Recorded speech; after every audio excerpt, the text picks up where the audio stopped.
আসসালামু আলাইকুম রহমতুল্লাহ বারাকাতু। কেমন আছেন আপনারা সবাই? আশা করি যে আজকে সবাই ভালো আছেন। আহ, অবশ্যই আপনাদের সবাইকে আন্তরিক প্রীতি এবং শুভেচ্ছা জানাচ্ছি আমাদের সাথে থাকার জন্য, আমাদের চ্যানেলে আসার জন্য। অনেক ধন্যবাদ আপনাদের সবাইকে। আমরা আজকে একটা খুব জরুরি এবং ইম্পর্ট্যান্ট বিষয় নিয়ে আলোচনা করব, যেটা আমি গত কিছুদিন আগেও আপনাদের সাথে আলোচনা করছিলাম। সেটা হচ্ছে যে বর্তমানে দেশের কি অবস্থা তৈরি হচ্ছে। আমাদের দেশে বিভিন্ন ইউটিউব চ্যানেলগুলিতে এবং বিভিন্ন সংবাদ মাধ্যমগুলিতে কিন্তু আমরা বর্তমানে আমাদের দেশের পরিস্থিতির অবস্থা কিন্তু খুব বেশি একটা ভালো ঠেকছে বলে মনে হচ্ছে না, এমন নিউজই পাচ্ছি।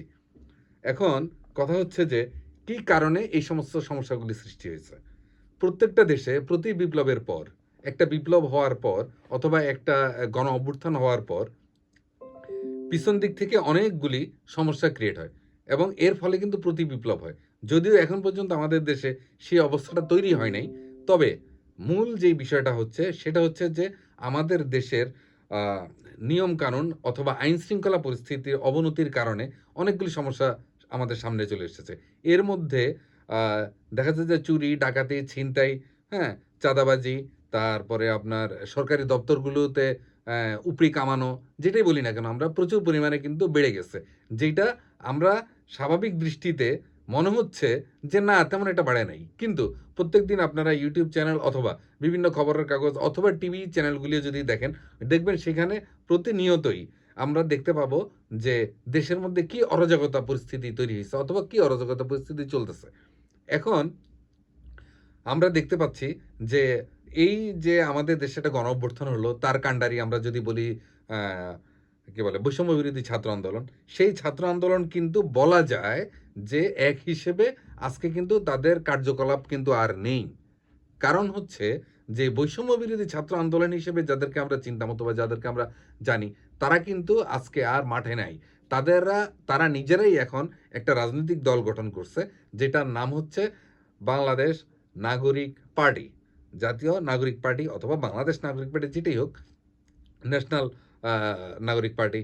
অনেকে অনেক কথাই আছে। হুম। তো এখন এই যে নামগুলি বললাম না আমি, এটার মধ্যে কেন আমি এতগুলো নাম বললাম, এটার মূল পিছনে আসি। এটার কারণ হচ্ছে যে ওরা একটা বাংলাদেশ নাগরিক পার্টি একটা নাম দিচ্ছে, কিন্তু এখন পর্যন্ত তাদের কিন্তু কোনো লিস্টিং হয় নাই। যে এখন পর্যন্ত তারা সরকারিভাবে কোনো নথি পায় নাই যে তাদের নিবন্ধন, যেটাকে আমরা বলি যে নিবন্ধন হয়, সেটা কিন্তু এখন পর্যন্ত হয়নি। তো এখন আসি আমরা পরের বিষয়, যে নাগরিক পার্টি কিন্তু হয়ে গেছে। এখন এই নাগরিক পার্টির ব্যাপারে আমরা সাধারণত দেখতে পাচ্ছি যে অনেকগুলি দলের সংমিশ্রণ কিন্তু নাগরিক পার্টি, অনেকগুলি দলের সংমিশ্রণ। আমরা যদি বলি যে এখানে এই নাগরিক পার্টির মধ্যে আহ, খবর পাওয়া যায় যে এখানে আওয়ামী লীগের লোকও ঢুকছে, এখানে বিএনপির কিছু নেতাকর্মীও যারা আছে তারাও ঢুকছে। তবে এই দুইটা দল বাদে সবচেয়ে বেশি উপস্থিতি যাদের, তারা হচ্ছে বাংলাদেশ জামাত ইসলাম। বাংলাদেশ জামাত ইসলাম এবং বাংলাদেশ শিবির, এই শিবির এবং জামাত ইসলামের বলা যায় যে অন্যান্য সংবাদ মাধ্যমগুলি থেকে আমরা যেটা পাই অথবা আমাদের যারা সিনিয়র সাংবাদিক ভাইরা আছে তাদের কাছ থেকে আমরা যেটা জানতে পারছি, যে জামাত ইসলামের আরেকটা, যেমন জামাত ইসলাম যেই জিনিস, শিবির তার সেকেন্ড পার্ট, নাগরিক পার্টি এটা হচ্ছে তাদের থার্ড পোর্শন। এবং শিবির কিন্তু দেখেন বাংলাদেশে একটা মাইর খাওয়া অবস্থা আছে, জামাত ইসলাম একটা মাইর খাওয়া অবস্থা আছে, বিকজ অফ ওদের কারো আছে যে সন্ত্রাসী সংগঠন হিসেবে, আর কেউ আছে হলো কি বলে দেশদ্রোহী অথবা দেশের বিরুদ্ধাচরণ করেছিল 1971 সালে রাজাকার পার্টি। এই টাইপের দুইটা বিভাজন আছে। এই বিভাজনগুলি থাকার পরে এখন ওরা কিন্তু এটা নিয়ে তেমন কিছু করতে পারতেছে না। যেই কারণে এই যে তৃতীয় শক্তি একটা উদ্ভব হচ্ছে, তৃতীয় দল যেটা তৈরি হচ্ছে, এটার মধ্যে বলা হচ্ছে যে জামাতের ইন্ডিকেশন, জামাতের পলিসি, জামাতের চিন্তাভাবনা, এগুলি মডার্নাইজ করে সমস্ত কিছু এখানে আসছে। আমরা যদি দেখেন সার্জিস কি করতো, সার্জিস একসময় আওয়ামী লীগ করতো, হাসনাত কি করতো, একসময় আওয়ামী লীগ করতো, কিন্তু পরবর্তীতে কি জানা গেছে, তারা কিন্তু শিবিরের সদস্য অথবা তারা জামাতের সদস্য। Right, right. এবার আসেন জাতীয় নাগরিক কমিটি অর্থাৎ নাগরিক শক্তি, ঠিক আছে, তাকে আপনি দেখেন, তারও কিন্তু ব্যাকগ্রাউন্ড শিবির থেকে। তো এই যে ব্যাপারগুলি আসতেছে, তাহলে কিন্তু আমরা যেই দলটাকে নিয়ে আমাদের দেশের মানুষ অনেক বিশাল আশা করছিল, অনেক বড় চিন্তা করছিল, সে পজিশনে কিন্তু নাই। এবং সবচেয়ে মজার বিষয়টা যেটা, সেটা হলো যে আমরা যদি একটু লক্ষ্য করি, তাহলে দেখতে পাবো, যেমন এই আমি কথাগুলি কোট করতেছি থেকে আমাদের মাসুদ কামাল ভাই আছে, তারপরে গোলাম মাওলানা রানী আছে, উনাদের কাছ থেকে কথাগুলি কোট করা। তাছাড়াও আরো ছোট ছোট অনেকগুলি কি বলে ইউটিউব চ্যানেল আছে, সেখান থেকে কিন্তু আমি কথাগুলি কোট করতেছি যে তারা কিন্তু একটা দারুণ একটা বিশ্লেষণ দিচ্ছে, এবং বিশ্লেষণটা পছন্দসই একটা বিশ্লেষণ, হ্যাঁ, যেটা আমার কাছে ভালো লাগছে। যেমন ওরা বলতেছে সেকেন্ড রিপাবলিক হবে। সেকেন্ড রিপাবলিক এটা কি সম্ভব? হ্যাঁ, সম্ভব। কিভাবে সম্ভব? সেকেন্ড রিপাবলিক যদি বলা হয়, তারা চাচ্ছে, তারা বলতেছে ৭২ সংবিধান ছুঁড়ে ফেলে দিবে, সেকেন্ড রিপাবলিক হবে। ওকে? এখন যদি সুন্দর, আমার কাছে গোলাম মাওলা রনি এবং মাসুদ কামাল ভাই, উনাদের ২ জনের কথা এত পছন্দ হইছে কথাটা, যে আমি না বলে পারতাছি না। এইজন্য আসলে আজকে ভিডিওটা করা। সেটা হচ্ছে যে আমাদের দেশ বাংলাদেশ হওয়ার আগে এটা ছিল পূর্ব পাকিস্তান। ওকে? পূর্ব পাকিস্তান ছিল। এটার মেইন কোর জায়গাটা কি ছিল? সেটা ছিল পশ্চিম পাকিস্তান। মানে আমরা পাকিস্তান ছিলাম। তো পাকিস্তানের সংবিধান অনুযায়ী একসময় আমরা চলছি। ওকে? এরপর কি হইছে? এরপর বাংলাদেশ তৈরি হইছে, এবং বাংলাদেশ মুক্তিযুদ্ধ ১৯৭১ সালে মুক্তিযুদ্ধের পরে এই দেশ স্বাধীন হয়েছে। স্বাধীন হওয়ার পর এই দেশে নতুন করে একটা সংবিধান লেখা হয়েছে। বর্তমানে যেটা হচ্ছে, এই রেভলিউশনের কারণে, গণ অভ্যুত্থানের কারণে আমরা কি করছি? ৭২ এর সংবিধান ছেড়ে ফেলে দিচ্ছি কিন্তু। ছুঁড়ে ফেলে দিয়ে আমরা নতুন সংবিধান আনতে চাইতেছি, যেটাকে বলা হচ্ছে যে সেকেন্ড রিপাবলিক। হ্যাঁ, সেকেন্ড রিপাবলিকের পিছনে ফ্রান্সের অনেকগুলি ইতিহাস আছে, ফ্রান্সের অনেকগুলি ঘটনা আছে। তাছাড়াও বিশ্বে অনেকগুলি দেশ আছে, আমেরিকা আছে, ইউএসএ আছে, তারপরে আপনার ইংল্যান্ড আছে। বিভিন্ন জায়গায় কিন্তু সেকেন্ড রিপাবলিক হইছে। সেকেন্ড, থার্ড, ফোর্থ এরকম বহুত কিছু হইছে। এগুলি কোনো ফ্যাক্ট না। আমাদের দেশে যেটা ফ্যাক্ট হয়ে দাঁড়াইছে, সেটা হলো ৭২ সংবিধান তারা ছুঁড়ে ফেলে দিচ্ছে, নতুন সংবিধান তৈরি করতে দিচ্ছে। নতুন সংবিধানে যে ঘটনাগুলি আসতেছে, সেগুলি করতে আসতেছে। সেগুলি দেখা যায় যে এই সমস্ত ঘটনাগুলি আসতেছে সমস্ত পাকিস্তানের ইনফ্লুয়েন্সে, এবং পাকিস্তানের একজন মন্ত্রীও বলতেছে বাংলাদেশ এখন আর বাংলাদেশ থাকতে চায় না, তারা পাকিস্তানের অংশ হতে চায়। এটা কি সম্ভব? এটা কি আমরা বলছি কখনো? আমরা কিন্তু বলি নাই। কিন্তু তাহলে তারা এই কথাটা কেন বলল? রাজনৈতিক কারণ? কোনো রাজনৈতিক কারণ না। এর কারণ হচ্ছে যে আমাদের দেশ থেকে তাদের কাছে এমন কিছু ইনফরমেশন গেছে, যে তারা দেশটাকে রিবিল্ড করতে চায়। এই যে সেকেন্ড রিপাবলিক আসবে, সেকেন্ড রিপাবলিকের যেই ধারণাটা তৈরি হয়েছে, সেটা হচ্ছে যে ৭২ সংবিধান ফেলে দিয়ে আমরা যদি আবার পূর্বের সংবিধানে ফিরে যাই, মানে আমরা পাকিস্তানি সংবিধানে ফিরে যাচ্ছি। এর মানে হচ্ছে বাংলাদেশ আবার পূর্ব পাকিস্তান হবে। আমাদের দেশের মানুষকে মুক্তিযুদ্ধ এই কারণে করছিল? অথবা অথবা ২৪-এ যে গণঅভ্যুত্থান হইছে, এটা কি আমরা এইজন্যই করছি? ২৪-এর গণঅভ্যুত্থানটা যদি আমরা চিন্তা করি, আমরা কিন্তু ২৪-এর গণঅভ্যুত্থান করছি কেন? আমাদের দেশ থেকে যেই আ মূলত এটা শুরু হয়েছিল কি দিয়ে? এটা শুরু হয়েছিল কোটা নিয়ে। তাই না? কোটা থেকে দেখেন, এটা রাজনৈতিক একটা গেমিং এর মাধ্যমে, একটা গ্যামলিং এর কারণে এটা চলে গেছে কি, যে ১০ জন মন্ত্রীর লিস্ট দেওয়া হয়েছে, ১০ জন মন্ত্রীকে বাদ দেওয়ার জন্য। ওকে, ১০ জন মন্ত্রীকে বাদ দিল। তারপরে বলল কি, যে এইবার এক দফায় এক দাবি, হাসিনা তুই কবে যাবি? এর মানে হলো গিয়ে, এবার হাসিনাকে মানে হলো গিয়ে আওয়ামী লীগ সরকারকে আমরা হটায় দিলাম। হটায় দেওয়ার পরে যেটা ঘটছে, সেটা হলো যে সমস্ত ক্ষমতার অধিকার হয়ে গেছে ছাত্র জনতা। এর ভিতরে জনতার কোনো খবর নাই। জনতা কিন্তু নাই।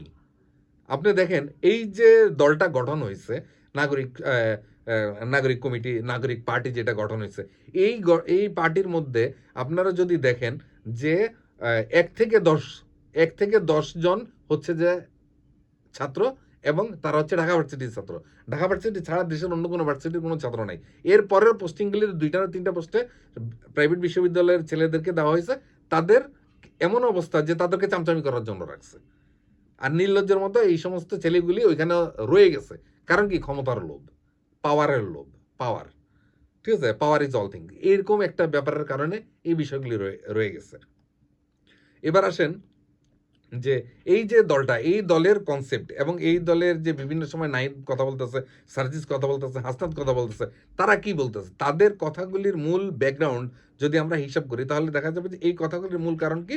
দেশ যেইভাবেই হোক, দেশকে নতুন সংবিধান দিতে হবে, দেশকে নতুন সিস্টেমে নিয়ে আসতে হবে, এবং প্রত্যেকটা সিস্টেম আমরা দেখব যে আস্তে আস্তে আস্তে করে পাকিস্তানের মতো হয়ে গেছে। এটা যাই হোক, এদেশের মানুষ ওরা যত কিছুই করুক, এরা তো এখনো তো বাচ্চা ছেলে, তাই না? ওদের কিন্তু এখনো একটা দাড়িও পাকে নাই। যেটা আমার পাকছে, আপনার পাকছে। তো এখন এই বাচ্চা ছেলেগুলি যদি হুজুগের বসে, যেমন একটা জিনিস, সবচেয়ে মজার একটা ইম্পর্টেন্ট ফ্যাক্ট বলি আপনাকে আমি, যে আ আমরা দেখবো আমাদের ছোট ছোট বাচ্চা আছে। তাদেরকে নিয়ে আমরা বাজারে যাই, অথবা তাদেরকে নিয়ে আমরা দোকানে যাই। যাওয়ার পরে ঠিক আছে, বাচ্চাটা খুব আবদার করে বলে যে, "বাবা এটা কিনে দাও না, বাবা এটা কিনে দাও না।" ১ বার কিনে দিলেন, ২ বার কিনে দিলেন, ৩য় বার কিনে দিলেন, ৪র্থ বার কিন্তু আপনি ছেলেকে বুঝাইয়া বলতেছেন যে, "না বাবা এটা নেয় না, এটা নেয় না।" তারপরে যখন আপনার ছেলে আবার বলে না এটা আমার লাগবেই, তখন কিন্তু কি করি, একবার দুইবার তিনবার, তারপর কিন্তু হয় তাকে ধমক দেই অথবা কষায় একটা দিই। এখন বর্তমানে যে অবস্থা হয়েছে যে বাচ্চাদেরকে কিন্তু আমরা শাসনের মধ্যে নিয়ে আসছি। এখন যেই ঘটনাটা শুরু হয়েছে, ওরা কিন্তু এখন আর বৈষম্য বিরোধী ছাত্র আন্দোলন নাই, অথবা ওরা কিন্তু এখন আর সাধারণ ছাত্র নাই, ওরা একটা দলের সদস্য, ওরা একটা দল। এই কারণে এই যে দল হইছে, এই কারণে ওরা এখন কি হবে, দেশের যে সিনিয়র বাপমা যারা, অথবা দেশের যে সিনিয়র রাজনৈতিক দলগুলি যেগুলি আছে, ঠিক আছে, সেগুলির কাছে এরা হলো বাচ্চা, এরা হলো ছেলে। এখন ওদের যে দাবিগুলি একবার দুইবার তিনবার, তারপরে কিন্তু মাইর খাওয়া শুরু। আমরা যেটা দেখতে পারতাছি, আপনি দেখেন যে ওরা যে অন্যায়গুলি করতেছে, ওদের অন্যায়গুলি কিন্তু আস্তে আস্তে ওদেরকে গ্রাস করার পজিশন তৈরি হয়ে গেছে, এবং ওদেরকে কিন্তু গ্রাস করে ফেলবে। যেমন আমরা যদি শুনি, তাহলে গতকালকে সার্জিস গেছে হলো আপনার নর্থ সাউথ ভার্সিটির এখানে, ওইখানে গিয়ে ও একটা কি হলো, একটা মেচাকার অবস্থা, যে ওকে ধরে মোটামুটি ভালোই সাইজ দিছে, ভালোই মারছে, গায়ে হাত উঠাইছে। এটা তো অনেক বড় একটা কি বলে আহ কি বলে অপমানজনক বিষয়, তাই না? একটা রাজনৈতিক দলের বড় একটা নেতৃত্ব, ঠিক আছে, সে গিয়ে প্রাইভেট ভার্সিটির ছেলেপেলের হাতে এখন মাইর খেয়ে আসছে। এটা মানে কি অবস্থা তৈরি হচ্ছে আপনারা নিজেরা দেখেন। আমি অনেক আগে বলছিলাম আপনাদেরকে, এই বাচ্চাদেরকে নিয়ে কিন্তু খুব প্রচন্ড টেনশনে আছি আমরা। যেই দলে আসুক, বাংলাদেশের যেই দলে আসুক, যখন তারা ছাত্র, তখন তাদের হিসাব আলাদা। যখন রাজনীতি করবে, যখন রাজনৈতিক দল হিসেবে তাদের আত্মপ্রকাশ হবে, তখন কিন্তু তাদের অবস্থা আরেকটা। এখন দেখবেন যে বিএনপি বলেন, জামাত বলেন, শিবির বলেন, ঠিক আছে, তারপরে অন্যান্য যে দলগুলি আছে তারা বলেন, আওয়ামী লীগ বলেন, ঠিক আছে, এদের সবাইয়ের হাতেই এদের দুরবস্থার কথা খালি দেখবেন, দুরবস্থা দেখবেন আপনারা। কারণ ওরা মব সৃষ্টি করছে, ওরা নিজেরা বিচার হাতে নিছে, ওরা নিজেরা সমস্ত জিনিসগুলি মানুষের সামনে ওপেন করে দিচ্ছে, ঠিক আছে, ইচ্ছা হইলে যার তার বাড়ি থেকে আক্রমণ করতেছে, ইচ্ছা হইলে কাউরে আওয়ামী লীগ বানায় পিটাইতেছে, ঠিক আছে, হ্যাঁ, ইচ্ছা হইলেই সচিবালয়ের ভিতরে ঢুকে যা ইচ্ছা তা করতে পারতেছে, ইচ্ছা হইলে পুলিশের গায়ে হাত উঠেতেছে।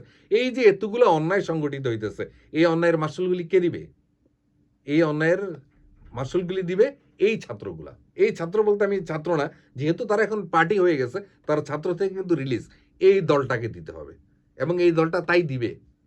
এটাই হচ্ছে যে এই অল্প বয়সে এই ছেলেগুলি যে এই পজিশনটায় গেল, এই পজিশনটায় এই যে ছেলেপেলেগুলি মাইর খাবে, এই দায় কে নিবে?